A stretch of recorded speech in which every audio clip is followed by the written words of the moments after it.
નમસ્તે વિદ્યાર્થી મિત્રો, આપણે ગઈકાલે જોયું સ્વાધ્યાય 3.3નો પ્રશ્ન નંબર 1 અને 2 કે જેની અંદર એવું હતું કે આલેખ જોઈને પ્રશ્નોના જવાબ આપવા.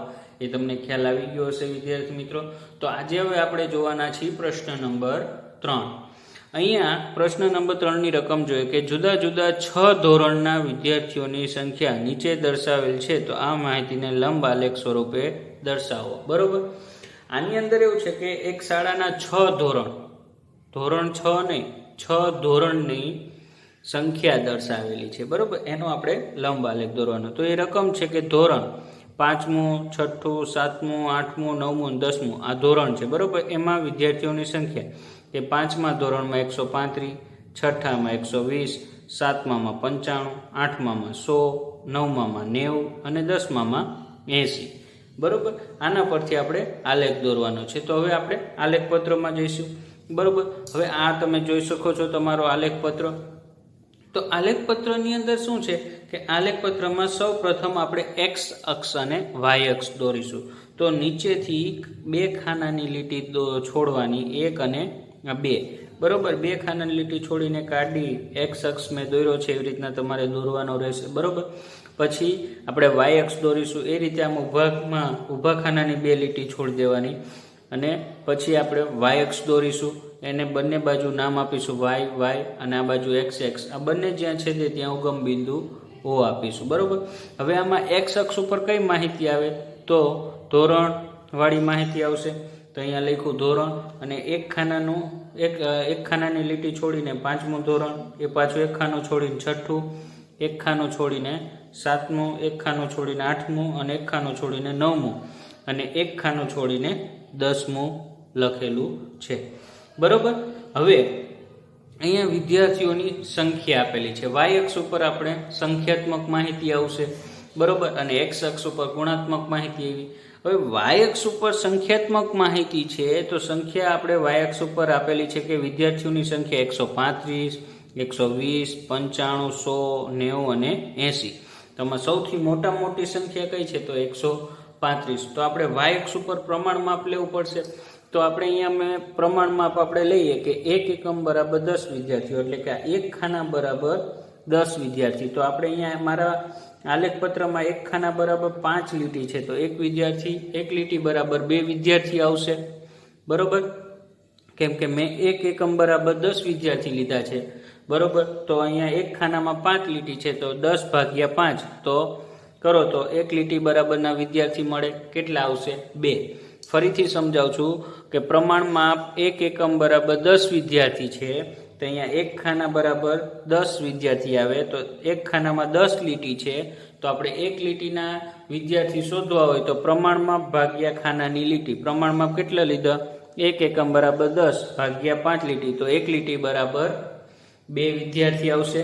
તો આપણે અહીંયા શરૂઆત 10 થી કરીશું. બરોબર, 10 પછી 20, 30, 40, 50, 60, 70, 80, 90, 100, 110, 120, 130, 140 ને 150. કેમ કે મોટી સંખ્યા 135 છે, તો આપણે અહીંયા 150 સુધી દર્શાવેલું છે. જે આ વાય અક્ષ ઉપર જે સંખ્યા લખો ને બરોબર આ ખાનાની લીટી વચ્ચોવચ્ચ આવવું જોઈએ.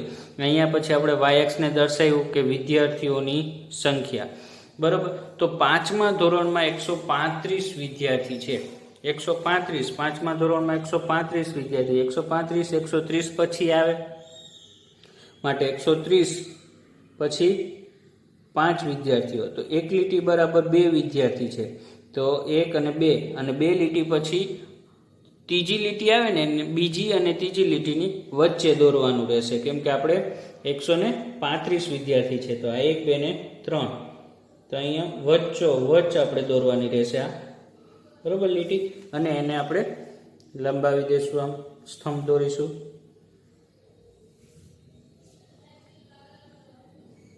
પાંચમા ધોરણનો આ સ્તંભ થયો. બરોબર, પછી 6ઠ્ઠા ધોરણનો હવે સ્તંભ દોરવાનો છે. તો 6ઠ્ઠા ધોરણનો સ્તંભ દોરવાનો, તો 6ઠ્ઠા ધોરણમાં કેટલા વિદ્યાર્થી છે? 120. તો 120 વાય અક્ષ ઉપર અહીંયા આવશે અને છઠ્ઠું ધોરણ આ ખાનામાં આવશે, બરોબર. એટલે 120 તો બરોબર આ ડાર્ક લીટી પર જ છે, બરોબર. તો હવે છઠ્ઠા ધોરણનો સ્તંભ દોરીએ, બરોબર. છઠ્ઠા ધોરણનો સ્તંભ થઈ ગયો. પછી સાતમા ધોરણનો, તો સાતમા ધોરણમાં કેટલા વિદ્યાર્થીઓ છે? તો સાતમા ધોરણમાં 95 વિદ્યાર્થી છે, તો એ 90 પછી આવશે, બરોબર. એટલે 90 પછી 95, તો એક લીટી બરાબર 2 વિદ્યાર્થી છે, માટે 2, 2, 4 અને 1, એટલે 1 અને 2 લીટી પછી બીજી અને ત્રીજી લીટીની બરોબર વચ્ચે એક લીટી દોરીશું, એટલે 5 મળશે, બરોબર. માટે આ થયા 95 વિદ્યાર્થીઓ, બરોબર. આ સાતમા ધોરણના 95 વિદ્યાર્થીઓનો સ્તંભ થયો. હવે આઠમું ધોરણ, તો આઠમા ધોરણમાં 100 વિદ્યાર્થીઓ બરોબર અહીંયા આવશે, બરોબર. આઠમા ધોરણનો સ્તંભ દોરીએ 100 વિદ્યાર્થીઓનો.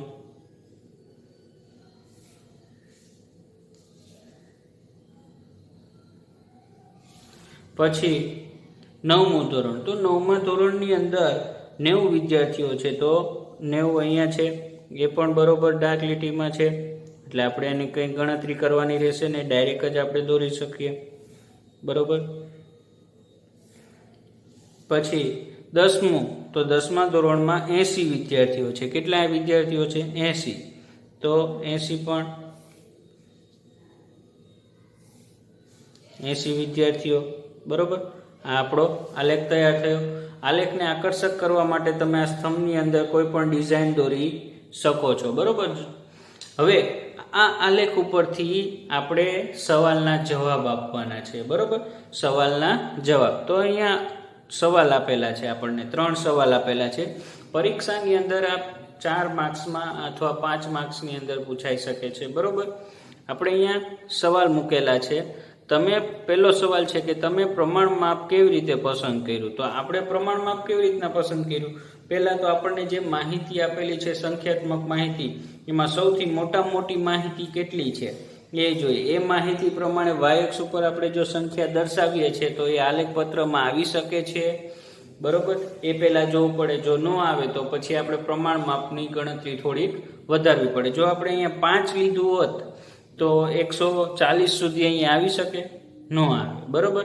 એટલે આપણે 1 સેમી બરાબર, એટલે કે આ એક ખાનું 1 સેમીનું હોય, એટલે આપણે 1 એકમ પણ એને કહી શકીએ. તો 1 એકમ બરાબર 10 લીધા. જો અહીં 5 લીધા હોત તો y અક્ષ ઉપર આવે નહીં, એટલે આપણે કેટલા લીધા? 10 લીધા, બરોબર. તો અહીંયા મેં એનો જવાબ લખેલો છે કે આપેલી માહિતી સૌથી વધુ વિદ્યાર્થીની સંખ્યા જોઈએ, એટલે આપણે મોટી સંખ્યા જોઈએ, બરોબર. તેથી આપણે પ્રમાણમાં 0 થી 140 સુધીનું પસંદ કરીશું, પણ આપણે અહીંયા મેં 150 કરેલું છે. તમે એવું કંઈ નથી, આપણે 140 થી 150, 160 સુધી દર્શાવી શકો, પણ પછી વધારે બહુ દર્શાવવાનું નહીં. આમ 1 એકમ લંબાઈ 10 વિદ્યાર્થીઓનું પ્રમાણમાં y અક્ષ ઉપર લખીશું, બરોબર. એટલે y અક્ષ ઉપર આપણે 1 એકમ બરાબર કેટલા વિદ્યાર્થી દર્શાવ્યા? 10, બરોબર. હવે બીજા સવાલનો જવાબ આપીશું. બી, નીચેના પ્રશ્નોના જવાબ આપો. પહેલો સવાલ, કયા ધોરણમાં સૌથી વધુ વિદ્યાર્થીઓ છે અને સૌથી ઓછા? તો આમાં સૌથી ઊંચો સ્તંભ કયો છે? તો 5મા ધોરણનો. તો 5મા ધોરણમાં સૌથી વધુ વિદ્યાર્થીઓ છે, બરોબર. જવાબ મેં અહીંયા લખેલું છે કે 5મા ધોરણમાં સૌથી વધુ વિદ્યાર્થીઓ છે. અને આમાં નીચામાં નીચો સ્તંભ કયો છે? 10મા ધોરણનો.